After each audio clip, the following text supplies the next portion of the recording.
আসসালামু আলাইকুম রহমতুল্লাহি ওবরকাতুহু। সম্মানিত দর্শক, আওয়ামী লীগ জমানাতে জনাব শামীম ওসমান বিভিন্ন কারণে আলোচিত এবং বিতর্কিত নেতা ছিলেন।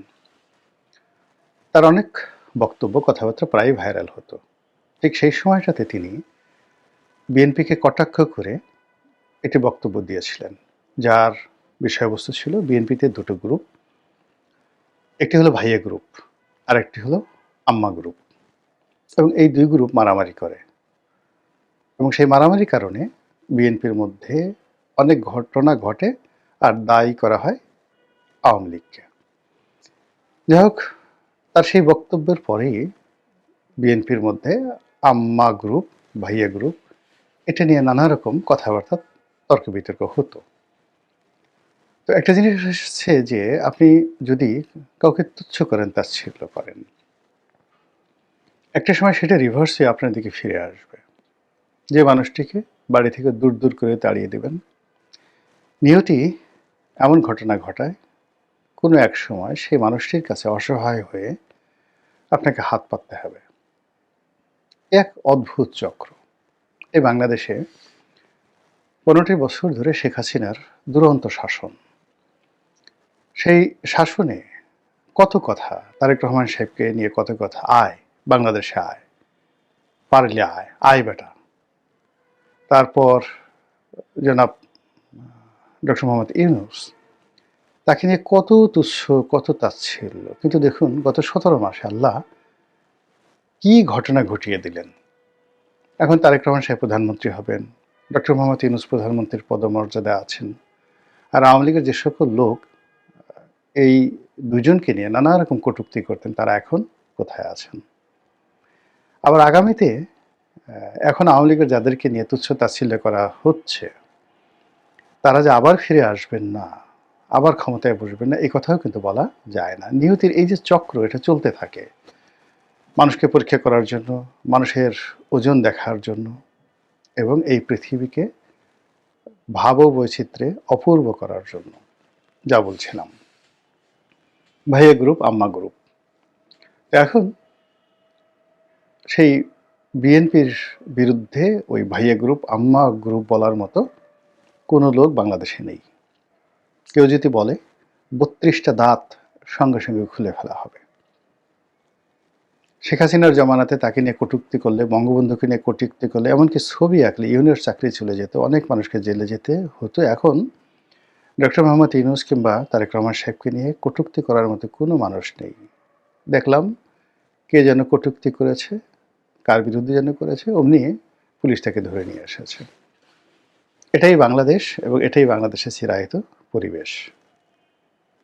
তো এই যে বিএনপির বিরুদ্ধে যে ভাইয়া গ্রুপ, আম্মা গ্রুপ বলা হতো, সেটি এখন বিএনপির লোকজন বলছে কিনা বলতে পারবো না, কিন্তু আলোচনা হচ্ছে যে আওয়ামী লীগের মধ্যে এখন ভাইয়া গ্রুপ এবং আম্মা গ্রুপ চালু হয়ে গেছে। এই যে দিল্লিতে যে পরপর দুটো সংবাদ সম্মেলন হলো, এর মধ্যে প্রথম সংবাদ সম্মেলনটি, সেই প্রথম সংবাদ সম্মেলনটি নিয়ে অনেকে মন্তব্য করেছেন যে এই সংবাদ সম্মেলনের কারণে সাবেক প্রধানমন্ত্রী শেখ হাসিনা ভীষণ রকম বিরক্ত। যারা আয়োজন করেছেন তারা শেখ হাসিনার অনুমতি নেননি, বা শেখ হাসিনা এই আয়োজন সম্পর্কে কিছুই জানতেন না। পরবর্তীতে আরেকটি সংবাদ সম্মেলন হলো। সেই সংবাদ সম্মেলনে শেখ হাসিনার অডিও প্রকাশ করা হলো এবং সেখানে তিনি অডিও দিয়েছেন, কিন্তু তিনি মনে মনে বিক্ষুব্ধ।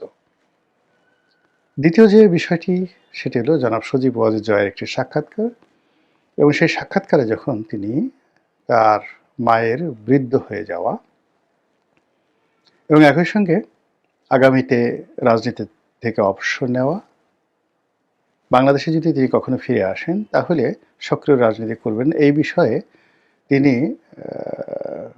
যে সম্ভবত, প্রবাবলি, এই শব্দটি উচ্চারণ করলেন ইংরেজিতে। এটি নিয়ে আওয়ামী লীগের যারা সমালোচক, তারা বলার চেষ্টা করছেন যে সজীব ওয়াজেদ জয় চাচ্ছেন না যে বিএনপি মানে আওয়ামী লীগের রাজনীতিতে তার মায়ের কর্তৃত্ব আগের মতো থাকুক।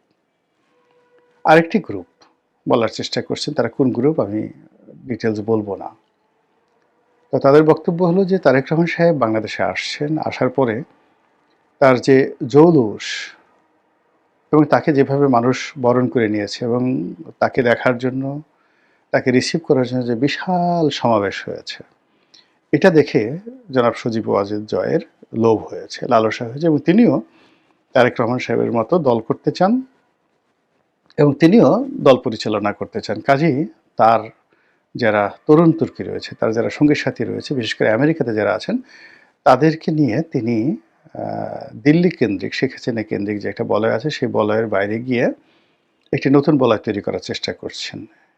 এ সকল কথাবার্তা আলোচনা হচ্ছে এবং তার থেকেই আম্মা গ্রুপ আর মামা লীগ। মামা লীগ মানে জনাব সজীব ওয়াজেদ জয়কে সবাই মামা হিসেবে ডাকেন। কেউ কেউ জয় ভাই বলেন, কিন্তু বেশিরভাগই তাকে, যেহেতু শেখ হাসিনাকে আপা ডাকেন, এজন্য সজীব ওয়াজেদ জয়কে মামা ডাকেন। তো আম্মা গ্রুপ মানে শেখ হাসিনা হলেন সজীব ওয়াজেদ জয়ের আম্মা, আর হলো মামা গ্রুপ বা মামা লীগ। এই হলো আজকের বিষয়।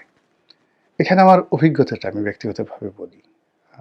যারা সমালোচনা করেন তারা করতে পারেন, কিন্তু ক্ষুদ্র পরিসরে হলেও জনাব সজীব ওয়াজেদ জয় এবং শেখ হাসিনা এই পরিবারকে বিভিন্ন অ্যাঙ্গেল থেকে খুব কাছাকাছি দেখার সুযোগ হয়েছে।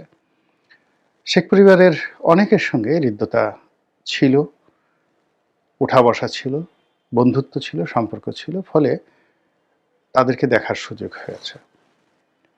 প্রত্যেকটা পরিবারের মধ্যে কিছু অন্তর্দ্বন্দ্ব থাকে, কলহ থাকে, বড় পরিবার হলে সেটা থাকে, কিন্তু রাজনীতির দিক থেকে বাংলাদেশে শেখ পরিবারের যে বিস্তৃতি, এর ধারের কাছে অন্য কোনো পরিবার নেই।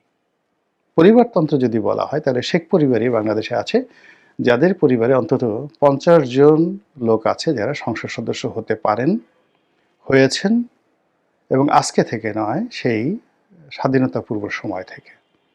এই পারিবারিক যে কালচার, সেই কালচারে তারা বেড়ে উঠেছেন। এটা বাংলাদেশে অন্য কোনো পরিবারে নেই এই মুহূর্তে। জিয়া পরিবার তো প্রশ্নই আসে না। তো কাজেই শেখ পরিবারের এত বড় একটা পরিবারের মধ্যে কিছুটা দ্বিধা থাকবে, সংকোচ থাকবে, কিন্তু যে জিনিসটি আছে সেটি হলো দিন শেষে তাদের মধ্যে প্রচণ্ড বন্ধন আছে এবং সেই বন্ধনের ম্যাগনেট হিসেবে কাজ করে শেখ হাসিনা। শেখ হাসিনার কয়েকটি কল রেকর্ড আপনারা দেখেছেন, তাপসের সাথে কথা হয়েছে, সেখানে আপনি দেখবেন যে তাপস শেখ হাসিনাকে তুমি তুমি করে কথা বলছেন। আপনি বোঝার চেষ্টা করেন যে কতটা পারিবারিক সৌহার্দ্য থাকলে, সম্পর্ক থাকলে সে তার ফুফুকে, প্রধানমন্ত্রীকে তুমি তুমি করে এইভাবে ডাকতে পারেন। আবার অন্যদিকে দেখেন, আপনারা জানেন যে শেখ ফজলুল হক মনির পরিবারের সঙ্গে বঙ্গবন্ধু পরিবারের, বিশেষ করে মানে শেখ হাসিনা, শেখ রেহানা, তাদের একটা মনস্তাত্ত্বিক যুদ্ধ আছে। এটা স্বাধীনতা পরবর্তী সময় শেখ ফজলুল হক মনির কারণে বঙ্গবন্ধু অনেক কিছু পারেননি। তার কারণে ছাত্রলীগ ভেঙেছে, তার কারণে জাসদ তৈরি হয়েছে, এমনকি বঙ্গবন্ধু হত্যাকাণ্ডের জন্য অনেকে শেখ মনিকে দায়ী করেন। কিন্তু এত কিছুর পরেও সম্পর্কটা কোন পর্যায়ে দেখেন যে বাংলাদেশ যখন উত্তাল, শেখ হাসিনা ক্ষমতা হারাবেন, তাপস পালিয়ে যাবেন, এটা যখন শতভাগ নিশ্চিত, তখন তাপস শেখ হাসিনাকে দেখার জন্য, তার সাথে দেখা করার জন্য উদগ্রীব। বোঝার চেষ্টা করেন। দ্বিতীয়ত, শেখ হাসিনা আবার তাপসের টেলিফোন ধরে প্রথমে বলল, বাবা তুমি কেমন আছো? মানে এই যে বাবা বলে সে ডাকটা দিলেন, তাপসকে বাবা বলে ডাকের মধ্যে আর জয়কে ডাকার মধ্যে কোনো পার্থক্য ছিল না। এটা হলো পারিবারিক বন্ধন, পারিবারিক সম্পর্ক, পারিবারিক লিগেসি, ঐতিহ্য, এবং যেটা শেখ হাসিনা মেনটেন করেন। আরেকটা উদাহরণ দিই। আমাদের ফরিদপুরে সেই সভাপতি ছিল বিপুল ঘোষ, আওয়ামী লীগের সভাপতি, পরে কেন্দ্রীয় আওয়ামী লীগে মানে সে নেতা হয়েছিলেন। তো বিপুল ঘোষ আমাকে একদিন বলতেছিলেন আমার ওখানে যে 96 থেকে 2001 সনে আওয়ামী লীগ যে ক্ষমতায় ছিল, তখন এরকম কিছু লোক আত্মীয় পরিচয় দিয়ে ঘুরে বেড়াতো ফরিদপুরে। এরকম একজন শেখ হাসিনার আত্মীয় পরিচয় দিয়ে তার তাণ্ডবে মানে রীতিমতো ফরিদপুরবাসী অতিষ্ঠ। কিন্তু কেউ জানে না যে কি ধরনের আত্মীয়, কোন জায়গার আত্মীয় হয়, কিভাবে হয়। কিন্তু ওই যে বলে যে আমি আত্মীয়, কিন্তু কেউ তাকে কোনো কিছু বলতে সাহস পায় না। এর মধ্যে প্রধানমন্ত্রী শেখ হাসিনা ফরিদপুর গেলেন, সবাই অভিযোগ করলো। অভিযোগ করার পর শেখ হাসিনা স্বভাবসুলভভাবে বললেন যে আমার কোনো এরকম আত্মীয় স্বজন নাই, অন্যায় করলে সবার জন্যই সমান শাস্তি, ঠ্যাং ভেঙে দিও। যেই কথা সেই কাজ। আওয়ামী লীগের লোকজন তো বুঝেনি, এই যে শেখ হাসিনা বলছে ঠ্যাং ভেঙে দেওয়ার জন্য 1 মিনিট লাগবে না তার ঠ্যাং ভাঙতে। তো এই কথা বলার সঙ্গে সঙ্গে আবার শেখ হাসিনা থামলো, থেমে ওই তার সাথে তার আত্মীয় নকিব মানু, আপনারা মনে আছে নকিব মানু, তো মানুকে তিনি ডাকলেন, যাই মানু এদিকে একটু। তো ওর কাছে একটা লিস্ট ছিল, একটা খাতা ছিল সকল আত্মীয় স্বজনের। তো বলে যে যে নামটার কথা বললো দেখতো খাতার মধ্যে নামটা আছে কিনা। তো পরে দেখা গেল খাতার মধ্যে নাম আছে অনেক দূরের একটা সম্পর্ক। তখন তিনি বিপুল ঘোষ বা অন্যান্য সব নেতাদেরকে বললেন, থাক, মারার দরকার নাই, ঠ্যাং ভাঙার দরকার নাই, একটু বুঝেই শোনাই রাখো। তো এটা হলো শেখ হাসিনার যাকে বলে contribution, emotion to her family member. এটা যারা মানে বাইরে আমরা মানে সে ইচ্ছা মতো গালাগালি করবে, তাপসকে গালাগালি করবে, পরশকে গালাগালি করবে, তারপরে শেখ সেলিমকে গালাগালি করবেন, তারপর অন্য সবাইকে গালাগাল করবেন, কিন্তু বাইরের কোনো লোক যদি এদের কাউকে কোনো টু শব্দ করে অমনি সবার আগে শেখ হাসিনা বাঘের মতো ঝাঁপিয়ে পড়বেন। এটা আমি দেখেছি এবং এই সম্পর্কটা ধীরে ধীরে ধীরে ধীরে মানে শেখ রেহানার সাথে শেখ হাসিনার সাথে কোন পর্যায়ে আপনারা কল্পনা করতে পারবেন না। আর জয়ের সাথে তার যে কি সম্পর্কটা ওটা আমি জানি। ফলে পূবের চার যদি পশ্চিমে ওঠে, সারা দুনিয়ার যদি ধন সম্পদ দেয়া হয়,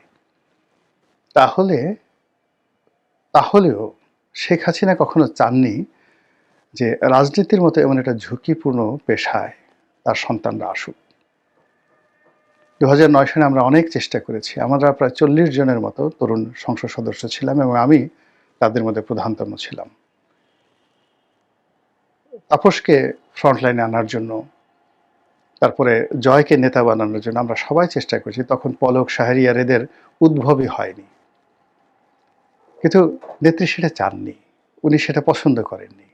ইভেন জয়ের সঙ্গে আমরা যখন কথাবার্তা বললাম, জয়ও ঠিক ওরকম সিরিয়াস না। পরবর্তীতে বিভিন্ন কারণে সে একবার দুইবার বিভিন্ন জায়গা থেকে গেছে, সেটা আরাফাত আসছে বা খোকন আসছে, অন্যান্য যারা তরুণ আসছে, এটা অনেক পরে, এটা হয়তো 16-17 সনের পরে। কিন্তু 14 সন পর্যন্ত জয়ের মধ্যে রাজনীতি করার কোনো আগ্রহ ছিল না, ন্যূনতম আগ্রহ ছিল না। আগ্রহ যদি থাকতো তাহলে আমি গোলাম মোল্লা রনি, ইকবালুর রহিম, নজরুল ইসলাম বাবু, তারপরে শেষে বিপু মানে ওই যে নসরুল হামিদ বিপু, এই যে একটা প্যাক্ট গ্রুপ হয়েছিল, শিরিন শারমিন চৌধুরী, তারানা হালিম, নাজমা আক্তার, অপু উকিল, মানে যাদের একটা লং আউটস্ট্যান্ডিং ফ্রেন্ডশিপ, রিলেশনশিপ এবং রাজনীতিতে অভিযোগ হয়েছিল, আমরা সবাই চেয়েছিলাম যে জয় আসুক, কিন্তু শেখ হাসিনা চাননি। তো কাজে এখানে যে ভাইয়া গ্রুপ, আম্মা গ্রুপ যারা বলছেন, হতে পারে যদি কেয়ামত হয়ে যায়, পৃথিবীর কোনো ন্যাচারাল জাস্টিস না থাকে, কোনো সম্পর্ক না থাকে, এই শেখ পরিবারের মধ্যে অনেক সম্পর্কে নীরব সাক্ষী, যে যাই বলুক না কেন নীরব সাক্ষী। তো সেই দিক থেকে এরা জীবন দিয়ে দেবে, কিন্তু কখনো একে অপরের ক্ষতি করবে নিজে দাঁড়িয়ে থাকে, এটা এই পরিবারে হবে না। মহান আল্লাহ আমাদের সবাইকে হেদায়েত দান করুন এবং হেফাজত করুন। আসসালামু আলাইকুম রহমতুল্লাহি ওয়া বারাকাতুহু।